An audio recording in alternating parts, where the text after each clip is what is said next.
खुलुमबाय दिनैनि स्टुडियो आं प्रणय दैमारी दिनैनि गाहाय आयदाफोराव दङ आसामनि साद मेडिकेल साइन्स फरायसाफोरा इउक्रेननिफ्राय न'आव सफैबाय राष्ट्रसंघनि सिकिउरिटि काउन्सिलाव आमेरिकाया रासियानि बेरेखायै दावहा होबथानायनि थांखि दैखांदों हादरगिरि रामनाथ कोविंदआ गावनि बिसिजों लोगोसे काजिरङा नेशनेल पार्कआव मैदेर साफारिजों बेरायदों क'क्राझार नोगोरनि मेडिकेल फरायसा धृतिमान भेक्टर बर्मनआ दासिमबो इउक्रेनाव नांथाबनानै दङ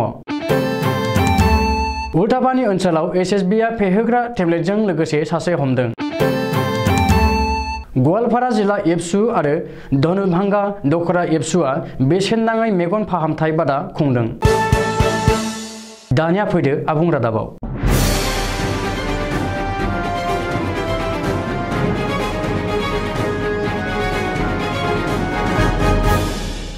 आसामनि गासै साद मेडिकेल साइन्स फरायसाफोरा इउक्रेननिफ्राय गावबा गावनि न'आव सफैबाय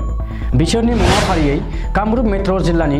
मालिगावनि दैजि बसुमतारी सुवाकुसिनि हिमाश्री काकति गहपुरनि अनुराग भुया गुवाहाटीनि कृतिका बसन्त तन्मय पराशर आरो सिया दास बिसोर गासैबो इउक्रेननि इउनिभार्सिटि अफ उज्रत नेशनेल मेडिसिनआव फरायनाय फरायसामोन अदेबानि दासिमबो गोबां आद्रा दंबावो मख'नो गोनांदि रासियानि गाग्लोबनायाव इउक्रेननि हालोदा आथिखालाव मोजां नङैलाय भारतनि गोबां फरायसाफोरा इउक्रेननिफ्राय गावबा गावनि न'आव फैफिननो गोनां जादोंमोन शनिबारखालि सेथि आरो नैथि ट्रिपआव गासै सा 417 फरायसाफोरा दिल्ली आरो मुम्बाइआव सफैदोंमन बेनि उनाव रबिबारखालि थामथि आरो ब्रैथि ट्रिपआव फारियै दिल्ली आरो मुम्बाइआव फारियै 250 सा आरो 240 सा गासै सा 490 फरायसाफोरा रमानिया सिमाजों बारबोनानै सफैनो हाबाय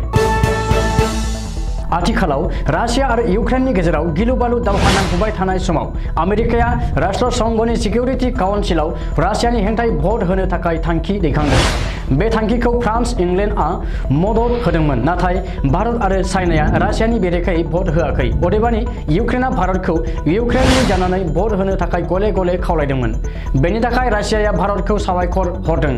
ओजोंहाय रासियाया रैखाथि बिथिङाव भेट' पावार बाहायनानै दावहाखौ एसेबो दोनथ'वाखै ब्रैथि सानावबो सान हर मिसाइल आरो फाइटार जेटजों गाग्लोबगासिनो दङ सानथामनि हाबाफारिजों आसाम दावबायफैनानै भारतनि हादरगिरि रामनाथ कोविंदआ गावनि अनजालि बिसिजों लोगोसे रबिबारखालि फुंनि समाव काजिरङा नेशनेल पार्कनि क'हरा हाग्रा ओनसोलाव मैदेर साफारिजों बेरायदों मख'नो गोनांदि शुक्रबारखालि हादरगिरि रामनाथ कोविंदआ गुवाहाटी बिरखं गाथोननिफ्राय थोंजोङै कामाख्या मन्दिराव थांग्रोदोंमोन आरो बेनि उनाव शनिबारखालि तेजपुर सेन्ट्रेल इउनिभार्सिटिनि 19थि कनभकेसन हाबाफारियाव गाहाय आलासि महरै बाहागो लादोंमोन आथिखालाव हादरगिरि रामनाथ कोविंदआ बेनि उनाव थोंजोङै गोदान दिल्ली फारसे रवाना खालामदों क'क्राझार नोगोरनि बाहानसालिनि थागिबि धृतिमान भेक्टर बर्मनआ दासिमबो इउक्रेनाव नांथाबनानै दङ गावनि टुइटार एकाउन्टआव लिरनानै गावनि जाल्ला आरो अलखदखौ धृतिमान भेक्टर बर्मनआ फोरमायदों आरो गावखौ रैखाथि होनो हांख्रायदों आथिखालाव धृतिमान भेक्टर बर्मनआ इउक्रेनाव मेडिकेल साइन्सनि फरायसा ओजोंहाय क'क्राझार जिल्लानि जिल्ला बेंगिरि बर्नाली डेकाखौ लोगो हमनानै नखरनि बिमा आरो बिफाया गावनि फिसाज्लाखौ रैखा खालामनो थाखाय खावलायदों क'क्राझार जिल्लानि उल्टापानियाव 2थि बेटेलियननि ए कम्पानि एसएसबीआ 21,500 रां बेसेननि फेहोग्रा टेब्लेट स्पेजन रेक्सिभेन टेब्लेटजों लोगोसे सासे हमदों हमजानाय सुबुंनि मुंखौ एसएसबीआ धन बाहादुर मगर होननानै सिनायथि होदों उनाव एसएसबीआ गासैखौबो बेसमुरि थानायाव गथायदों बेनि अनगायैबो उल्टापानि ओनसोलनि सरलपारायाव 23,500 रां बेसेननि साल दंफां थुख्रा हमनो हादों हमनानै मोननाय दंफां थुख्राखौ उल्टापानि हाग्रा बिफाननो गथायदों होननानै मिथिहोदों